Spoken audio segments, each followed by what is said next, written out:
I recently got an old pre-release beta version of Counter-Strike Global Offensive. This thing is almost 5 years old now and looks a bit different from the game we know today.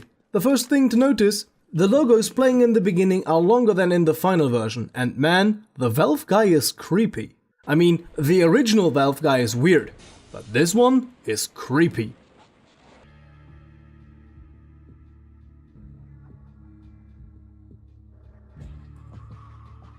The main menu is also a lot more basic, somewhat similar to the classic menu structure. But overall the menu is nothing particularly interesting, so let's move on to some differences worth noting. One thing that really shows the development status of the game, several weapons are still missing entirely, and several selection icons still depict weapons from Counter-Strike Source. For example, this is no M4A4, it is the M4A1 carbine from Counter-Strike Source. Or another prime example, the AUG depicted here still features the classic scope and not the ACOG sight mounted on the Picatinny rail.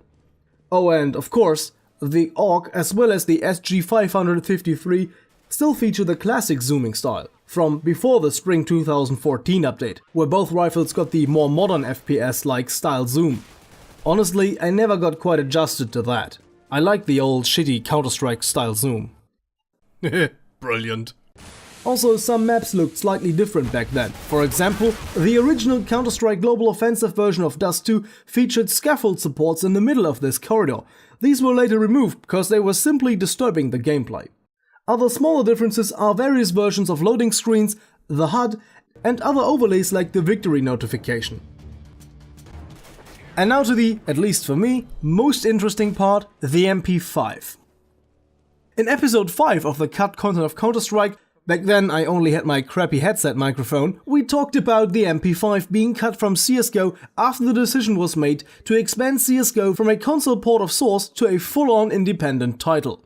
This beta version of CSGO still has most of the MP5 files, so let's have a look. The MP5 was originally obtainable through console commands, but with a script change it was added to the buy menu.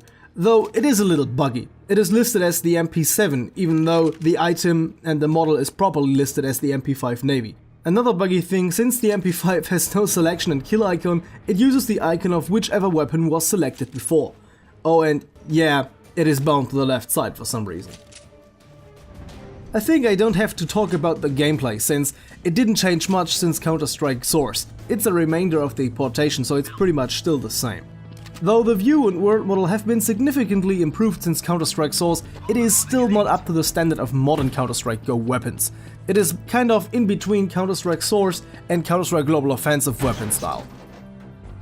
And a little off-topic thing here, why does Counter-Strike Source's buy menu feature a preview image of the MP5 from Counter-Strike Condition 0 deleted scenes? The preview image even has the flashlight attached, something only ever seen in deleted scenes. So if you haven't seen episode 5 of the cut content of Counter-Strike yet, feel free to check it out.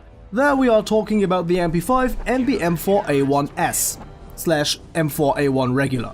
As for episode 6 of the cut content of Counter-Strike and the SCAR H and L, there was nothing new about that in the beta. For that I would have to get my hands on a CSGO Alpha, so if any one of you has something, let me know. So that's it for today. I for my part would like to get the MP5 back as a replacement for the MP7. And what do you think about the changed AUG and SG550 scopes? And the looks of the CSGO beta in general? Let's discuss that in the comment section down below. So see you guys next time, and as always, goodbye and guten Tag.